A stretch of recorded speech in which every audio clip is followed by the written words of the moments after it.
Welcome to my channel. நீங்கள் இப்போ தான் என்னோடய வீடியோவை ஃபஸ்ட் டைம் பார்க்குறீங்கன்னா சேனலை சப்ஸ்கிரைப் பண்ணிவிட்டு பாருங்கள். அப்படியே பக்கத்தில் இருக்க பெல் ஐக்கானையும் கிளிக் பண்ணுங்கள். இன்றைக்கி நாம் ரொம்பவே ஒரு யூஸ்ஃபுல்லான ஒரு வீடியோவை பற்றி தான் பார்க்க போகிறோங்க. டைட்டிலை பார்த்தோன்னே உங்களுக்கு தெரிஞ்சிருக்கும். ஆமாங்க, இன்றைக்கி மாடி தோட்டத்தை பற்றி தான் நம்ம பார்க்க போகிறோம். மாடி தோட்டம் அப்படின்னாவே ரொம்ப பேருக்கு ஒரு டவுட் இருக்கும். அப்படின்னா நமக்கு நிறைய ஸ்பேஸ் வேணும் அப்படின்னு நீங்கள் நினைப்பீங்க. அந்த மாதிரிலாம் ஒன்றும் இல்லை. ரொம்ப சின்ன இடமா இருந்தால் கூட அதில் நமக்கு தகுந்த மாதிரி நமக்கு பிடிச்ச மாதிரி நல்லா க்ரியேட்டிவாக நம்ம எப்படி மாடி தோட்டத்தை ரெடி பண்ணிக்கலாம் அப்படின்றத பற்றி தான் நான் இன்றைக்கி சொல்ல போகிறேன். நீங்கள் மாடி தோட்டம் வைக்கணும்னு ஆசைப்பட்டீங்கன்னா உங்கள் இடத்துக்கு தகுந்த மாதிரி நீங்கள் ஃபஸ்ட்டு பிளான் பண்ணிக்கணும். அப்புறம் நீங்கள் எந்த மாதிரி செடி வைக்க விரும்புகிறீங்களோ அந்த செடிகளை ஃபஸ்ட்டு கலெக்ட் பண்ணிக்கோங்க. நர்சரியில் இல்லாட்டி உங்களுக்கு தெரிஞ்சவங்க யார் வீட்லையாவது இருந்ததுன்னா கட்டிங்ஸ் ஏதாவது வாங்கி வச்சுப்பீங்க. அந்த மாதிரி நீங்கள் கலெக்ட் பண்ணி வச்சுக்கோங்க. பொதுவாக பார்த்திங்கன்னா எல்லா செடியும் நம்ம மாடி தோட்டத்தில் வளர்க்க முடியாது. ஏன்னா ஒரு சில செடிகள் கீழே மண்ணில் நம்ம தரையில் வச்சா அதை நம்ம கார்டனில் வச்சா மட்டும்தான் அது நல்லா வரும். ஒரு சில செடிகள் மட்டும்தான் மாடி தோட்டத்தில் வரும். பொதுவாக ஒரு சில குரோட்டன்ஸ்லாம் பார்த்திங்க அப்படின்னாக்கா ரொம்ப சன்லைட்டில் வைக்கக்கூடாத குரோட்டன்ஸ்லாம் இருக்கும்.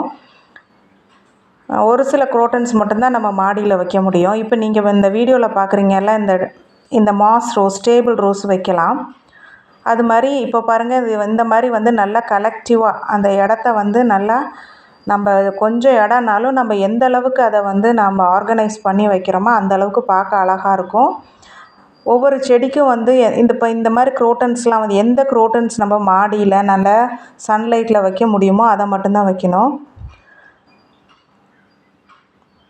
இப்போது இங்கே இருக்க செடிகள்லாம் பார்த்திங்கன்னா நல்ல ஒரு க்ரோத் இருக்குது. இப்போது சன்லைட்டு படக்கூடாத செடிகள் இருக்கும். அதை பார்த்திங்கன்னா நம்ம கொஞ்சம் உள்ளே தள்ளி வைக்கலாம். எந்த இடத்துல சன்லைட் அவ்வளோவா இருக்காதோ அந்த மாதிரி இடத்துல பாருங்கள், இந்த மாதிரி நீங்கள் குரோட்டன்ஸ் கொஞ்சம் இதெல்லாம் சன்லைட் படாத இடம், இந்த மாதிரி இடத்துல நீங்கள் வைக்கலாம்.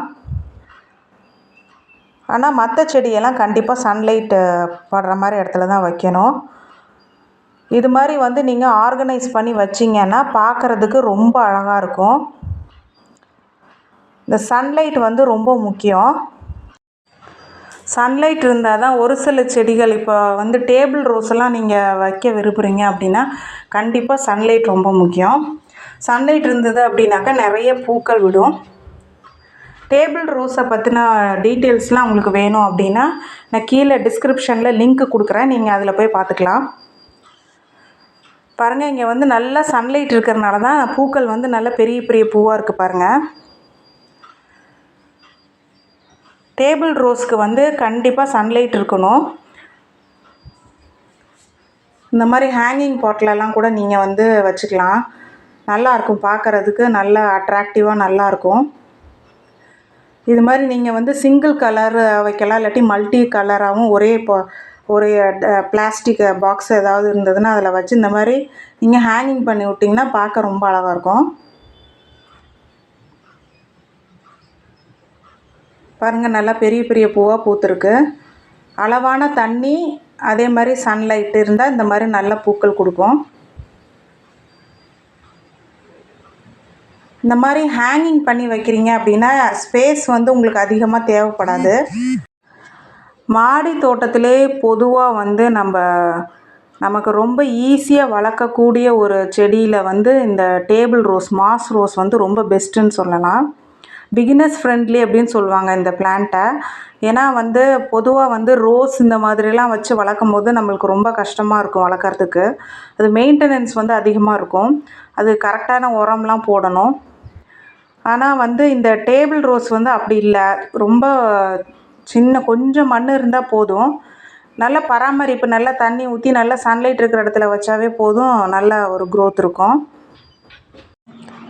நம்ம செடிகள் வளர்க்குறோம் அப்படின்னா அந்த இடத்த அழகுபடுத்துறதோட நம்ம மனசுக்கும் ஒரு அமைதியான ஒரு சூழ்நிலை ஏற்படுத்தி கொடுக்கும். ஏன்னா மார்னிங் எந்திரிச்சோன்னே நம்மளுக்கு ஃப்ரெஷ்ஷாக நம்ம ஒரு கலர்ஃபுல்லாக பார்க்கும்போது நம்ம மனசுக்கு ரொம்ப பீஸ்ஃபுல்லாக இருக்கும். இந்த வீடியோ உங்களுக்கு பிடிச்சிருக்குன்னு நினைக்கிறேன்.